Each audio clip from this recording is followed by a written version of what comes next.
Well, hello. This is a re-recording day of our Sunday school series on the Lord's Day. This is the fifth session. We had some issues with it recording before, so we're going to record it today, and it should, within the next day or so, be up on YouTube. So we're glad that you're here and hope that you enjoy this video.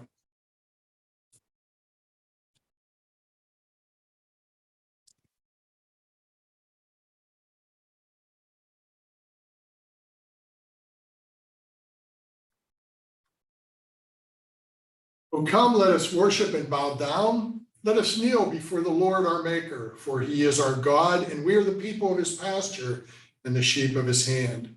Today, if you hear his voice, do not harden your hearts as at Meribah, as on the day at Massa in the wilderness, when your fathers put me to the test and put me to the proof. Though they had seen my work, for 40 years I loathed that generation and said, they are a people who go astray in their heart, and they have not known my ways. Therefore, I swore in my wrath, they shall not enter my rest.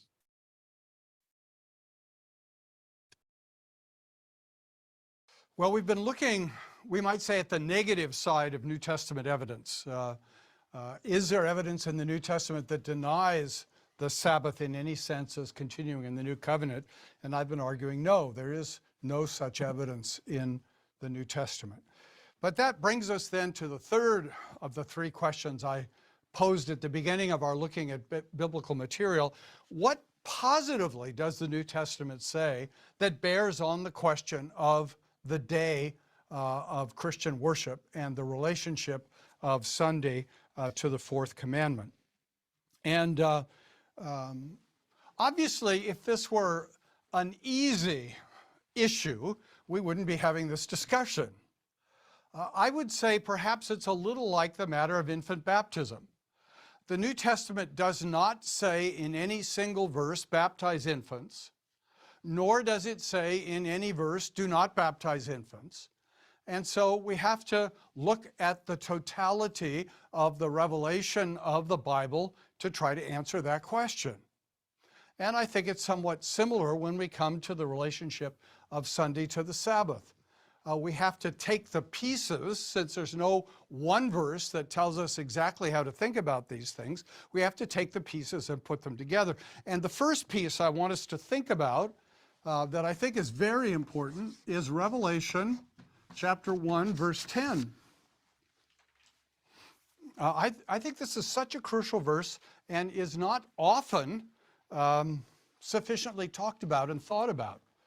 And there we read that John was in the Spirit on the Lord's day. John was in the Spirit on the Lord's day. Now, being in the Spirit, if we compare that with Revelation 4, verse 2, for example, it's pretty clear he's worshiping.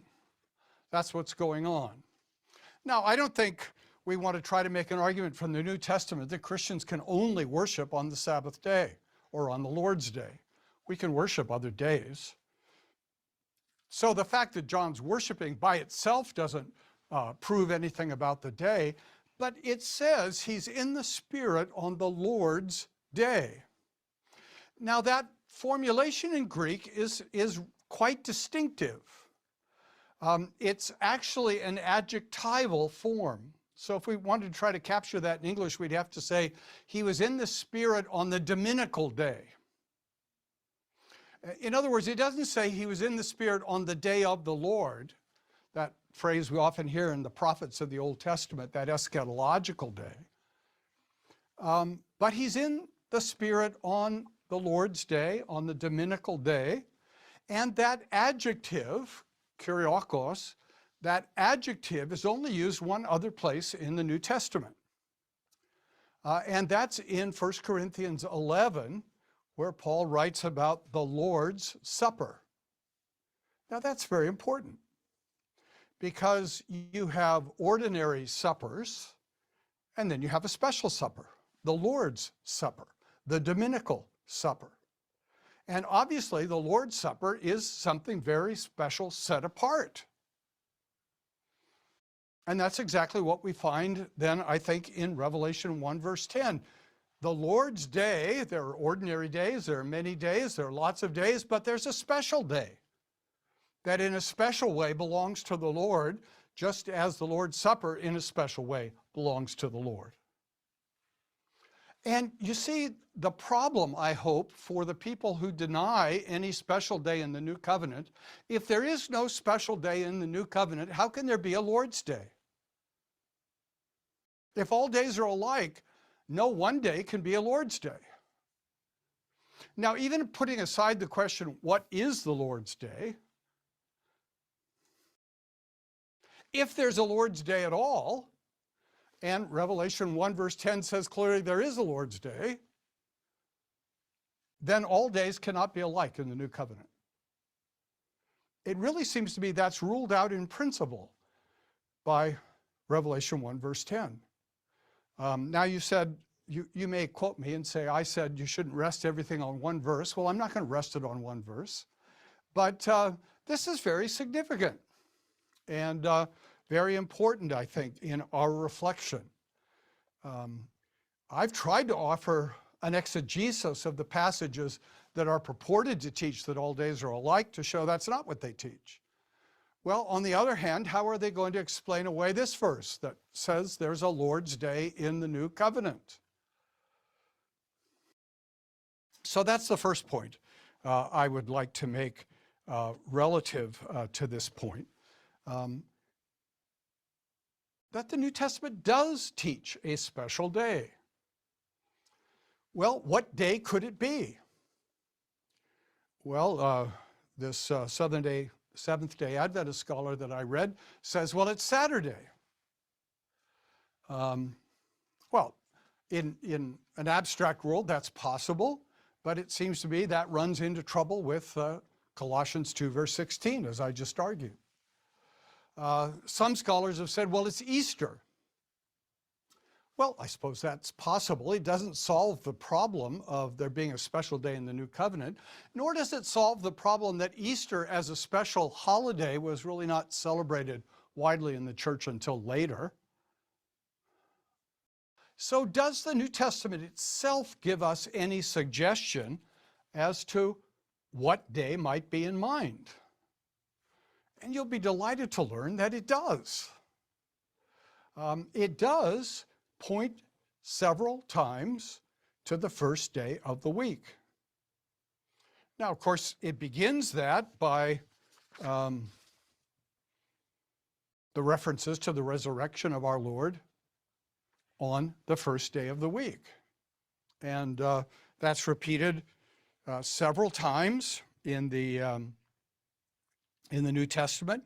Matthew 28:1, Mark 16:2, Luke 24:1, John 20, verse 1 and 19.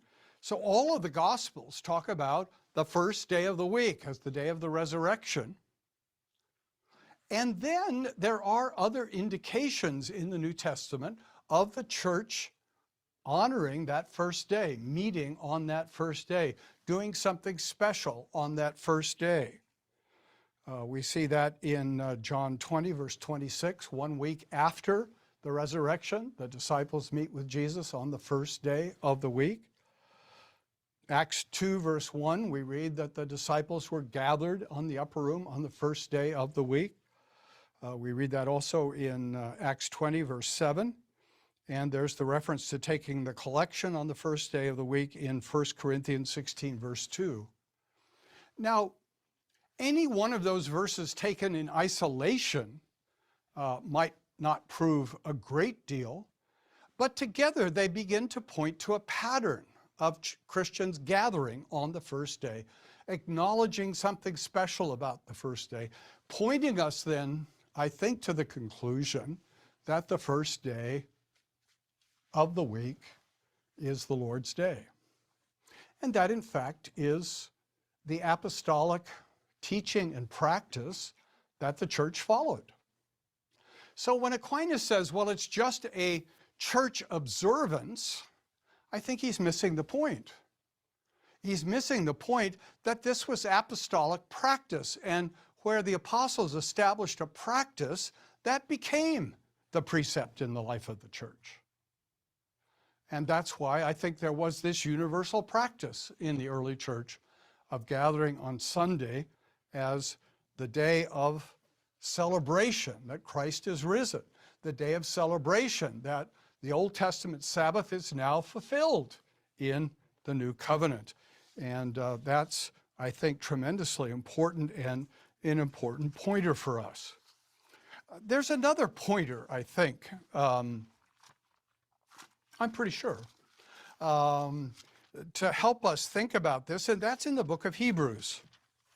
The book of Hebrews, specifically in Hebrews 3 and 4, is looking carefully at the matter of the call to enter into the rest of God. It's a meditation on Psalm 95. And Psalm 95, begins as a great call to worship and a great celebration of God as king and shepherd of his people. And then Psalm 95 suddenly shifts in the middle of it, if you're acquainted with that psalm. I'm always interested when churches sing Psalm 95 as a call to worship. It's a great call to worship if you stop at the right time. Otherwise, the psalm shifts in the middle, and as it's quoted there in Hebrews 3, today, if you hear his voice, do not harden your hearts as in the rebellion on the day of testing in the wilderness, where your fathers put me to the test and saw my works for 40 years. Therefore I was provoked with that generation and said, they always go astray in their heart. They have not known my ways. As I swore in my wrath, they shall not enter my rest. It's really a fairly terrifying statement there of God's anger with his people because of their faithlessness and disobedience. And the consequence is that they will not enter his rest. They die in the wilderness. The rest here is clearly the promised land. And part of what's interesting in Hebrews 3 and 4 is the author moves in his discussion of rest from rest as a place, the promised land fulfilled in heaven, the new heaven and the new earth, and rest as a time, the Sabbath day fulfilled in the eternal rest of glory. And as he's making this argument, there are several things that are fascinating. One is, without any hesitation, he takes all of this said to Israel and applies it to the church. He takes all of this said to Israel and applies it to the church. So it's the church that now is called to listen as Israel was called to listen. It's the church that's called to believe as Israel was called to believe. It's the church that's called to obey as Israel was called to obey. And the church is warned that if it fails to believe and obey and listen, it will not enter the rest. So this is a very serious warning. Remember, Hebrews began by talking about the danger of Christians drifting away from the truth. Hebrews seems to have been written particularly to Jewish Christians who have begun to conclude maybe life was better in Judaism than it is in Christianity. Jews weren't persecuted. Christians are being persecuted. Jews had a magnificent physical temple. Christians have no physical impressive place of worship. Jews had a priesthood that was visible and gloriously attired. We don't have a priesthood. We're called constantly to believe in a heavenly temple and a heavenly high priest and a heavenly this and a heavenly that. We're tired of heavenly. We want something we can hold on to on earth. And so there was danger that some of these Jewish Christians were going to slip back into Judaism. And so this is a very solemn warning that they mustn't drift from the truth. They mustn't slip back. They have to listen. They have to believe. They have to obey. That's what's being laid out here. Then if we go down to chapter 4, verse 7, we read, again, he appoints a certain day, today, that's a quotation from Psalm 95, saying through David so long afterward in the words already quoted, today if you hear his voice, do not harden your hearts. For if Joshua had given them rest, you see, this is coming back to rest as land, entering the land of promise. Joshua led them into the land of promise. But if Joshua had given them the fullness of rest, God would not have spoken of another day later on. So then, verse 9 is the crucial verse. So then there remains a Sabbath rest for the people of God. There remains a Sabbath rest for the people of God. That sounds pretty clear, doesn't it? There remains a Sabbath rest for the people of God. Now, some of you will know the work of John Owen. John Owen, great Puritan theologian and exegete of the 17th century, wrote a huge commentary on Hebrews. It's a big commentary on Hebrews. And he spends a lot of time on this verse, laboring to show that this implies we are obligated to a weekly Sabbath in the New Covenant. I really wanted to believe that when I read John Owen, but I was not persuaded. I don't think that's what Hebrews is talking about. Hebrews is talking about heaven, about glory, about the new heaven and the new earth. He's talking about the ultimate fulfillment of all that God intends on the last day.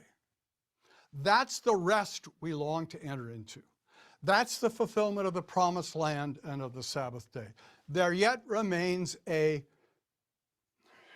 it's a word that apparently Hebrews made up. There yet remains a Sabbathing for the people of God.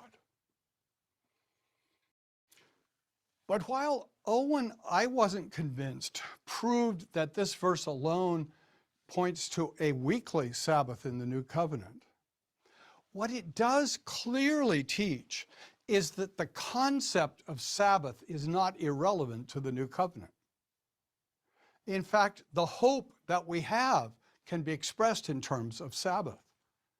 Sabbath is not a Mosaic institution that just utterly passes away and has no continuing significance. No, Sabbath was established at the creation by God and is the way of talking about the fulfillment of all that God is doing in history. So from the beginning of history till the end of history, it's all about Sabbath, is one way of looking at it. Sabbath in the Old Testament as shadow, but also Sabbath in the New Testament being substance. Now, if Sabbath is that foundational, is that central, is that much of a bookend to all of human experience, then we shouldn't be surprised if there continues to be a Lord's Day, a weekly day, a fulfillment, even if as transformation of Sabbath into Lord's Day in the New Covenant. And I think that's what the New Testament is teaching over and over again. That the Sabbath, far from being simply fulfilled and put away, continues to be a guide, a teacher, and that the apostles did see that the Lord's Day is the fulfillment of the Sabbath day, and that they are interconnected, that Aquinas was right. There is a ceremonial element to the fourth commandment, namely the seventh day, but there is also a moral dimension that there is a day appointed for us to meet with God. So I think all of these pieces taken together point us very much in that direction in a helpful way. And that practice then of the church needs rightly to be understood that way. Now, some people have said, well, why isn't this more explicit? Why isn't the whole Ten Commandments restated in the New Testament? Doesn't the New Testament mainly focus on a reiteration of the second table of the law? Obey your parents, love your neighbor, all of those elements of the law, not stealing, not committing adultery, all of those elements of the law. And that's always interesting to ask, why does the Bible do one thing and not another? Why does the Bible not do something we think it ought to do? Well, you know, that probably means we've misunderstood in some way or other. Well,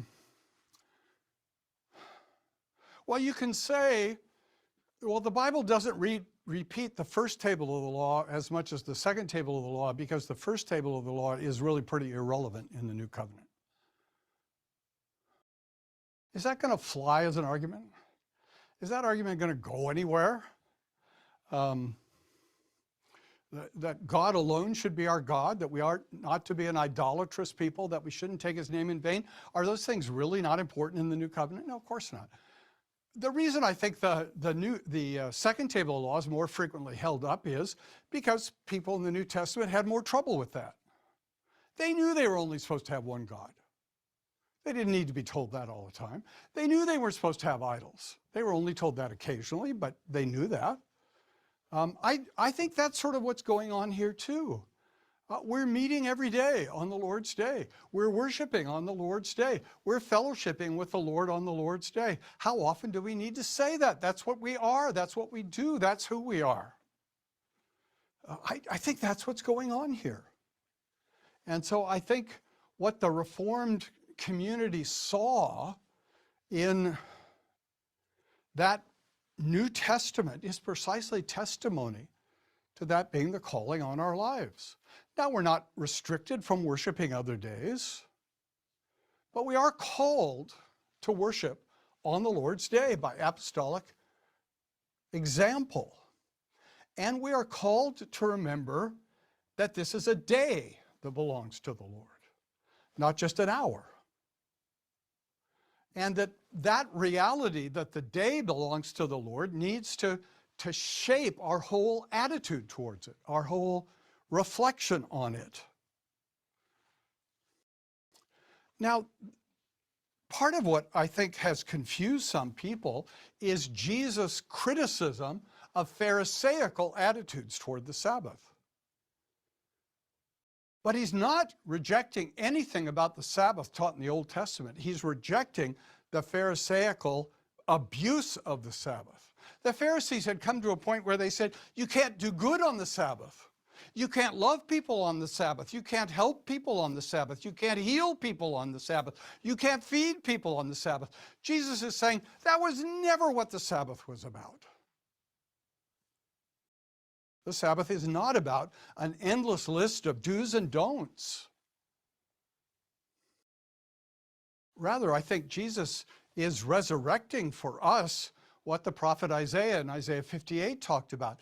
Call the Sabbath a delight. Think what a blessing it is that God has given you a day when you can rest from your ordinary work, when you're called to rest from your ordinary work, and you can delight in him. You can fellowship with his people. You can do good for people in need. You can gather with his people to worship. You can put aside the cares of this world, to some extent at least, for a day. What a blessed gift that is. A gift that we needed in the way in which we were created, and a gift that we need even more as we are a sinful, fallen people. I can remember seeing, reading history books about cultures where there was never a day off. People worked 7 days a week, year in and year out. And I thought, what a horrible thing. Never to have relief. Never have a time set apart for something different. And that's what the scripture, I believe, calls us to. I believe it's what apostolic practice models for us. And I believe it's what will be a blessing for us.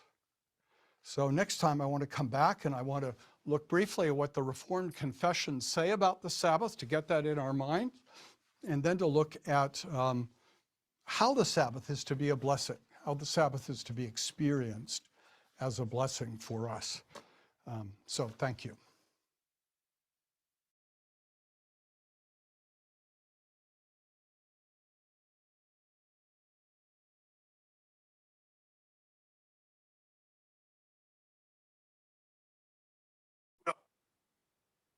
Getting a little bit more of what the Sabbath is about and where it comes from.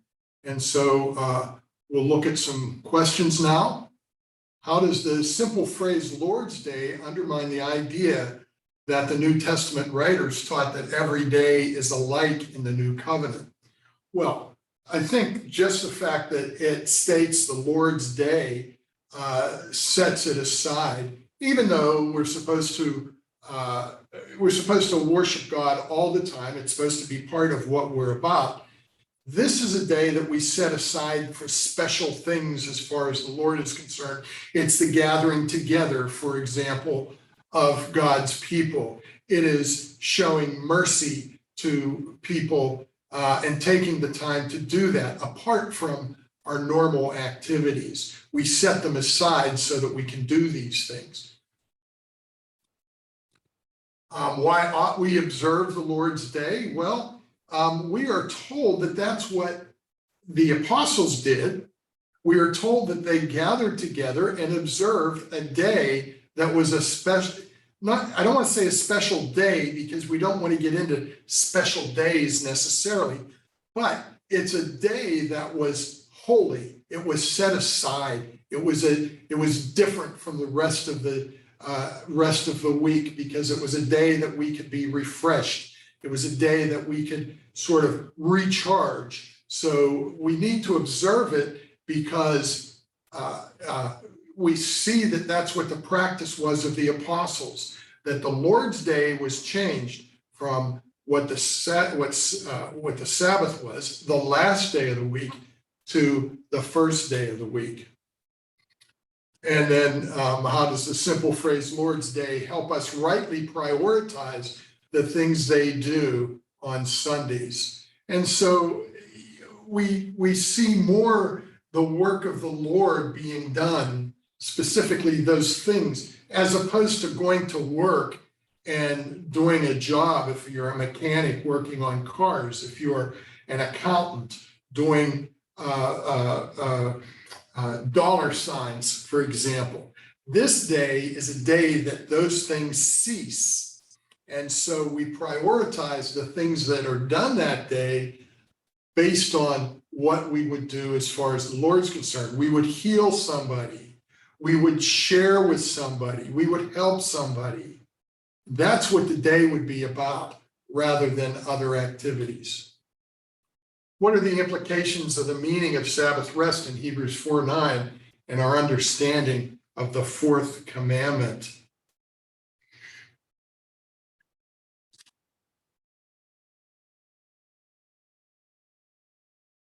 Our understanding of it is we are looking forward, basically, we are looking forward to the day of rest that we find as the ultimate goal of our lives. It's when we are with the Lord, we will be in a Sabbath rest that is eternal. And our understanding of that in relationship to the fourth commandment is that it's the fulfillment of that commandment.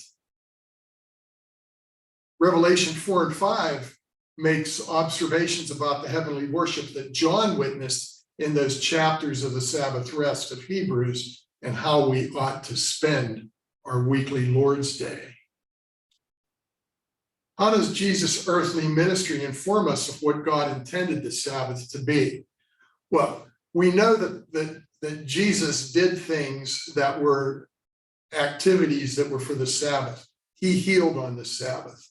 He did things by gathering the people together on the Sabbath, and that God intended for the Sabbath to be for men, but it was not to be of men.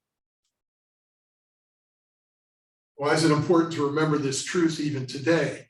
Well, the fact remains that I believe that as Christians, we've given up the Sabbath.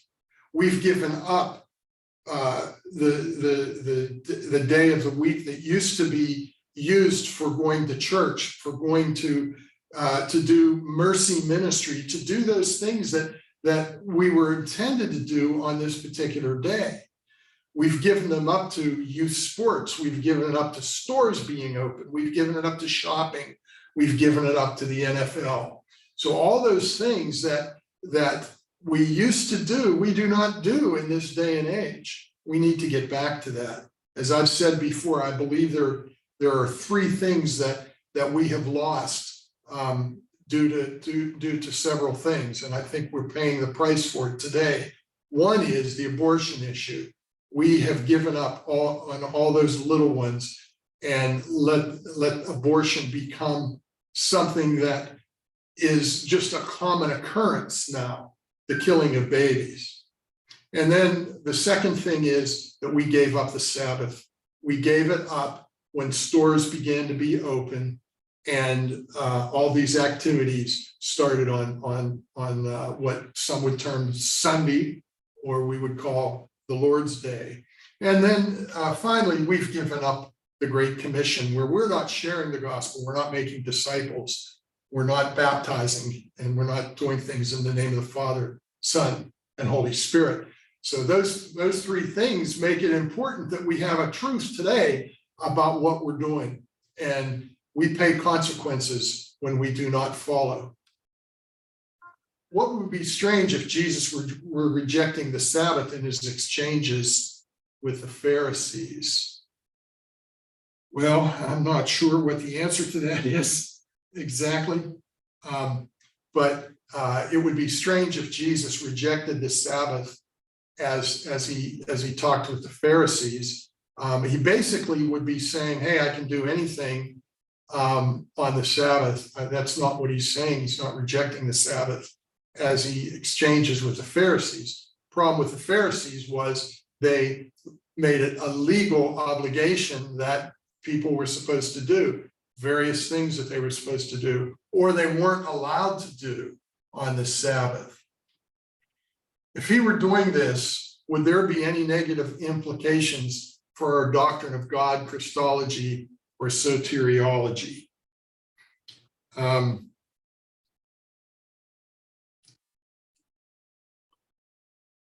The doctrine of God is that we are to be involved with him, set aside, because he is a holy God and a sovereign God. In terms of Christ, we are supposed to do those things that honor him, and so we should be doing those things. The first day of the week has significance in the New Testament for all of the following, except which? The resurrection of Christ, the collection of alms for the poor, the gathering of Christians to worship, the early evangelism of the Jews in synagogues. Well, it was the early evangelism of Jews in the synagogue. The other three, the resurrection of Jesus, the collection of alms for the poor, that's taking collection, and the gathering of Christians for worship. The Lord's Day in Revelation 1:10 means the greatest eschatological day of the Lord. That is false. Which psalm is quoted by the author of Hebrews in Hebrews 4 when referring to rest? Number 95, Psalm 95, refers to rest. Which theologian believed that Hebrews 4:9 alone established a weekly Sabbath in the New Covenant? It's John Owen. Jesus criticized the legalism associated with the Sabbath and not the Sabbath itself. That's true. Which is an example of the type of commandment explicitly reiterated in the New Testament? You shall have no other gods before me. You shall not take the name of the Lord your God in vain. Remember the Sabbath day to keep it holy. Honor your father and your mother. honor your father and your mother. And of course, Living It Out is already up on YouTube, so you can see that one next. So thanks so much. We had a great time throughout this series of learning about the Sabbath, and we look forward now to our next series, which is about Samson. Thank you.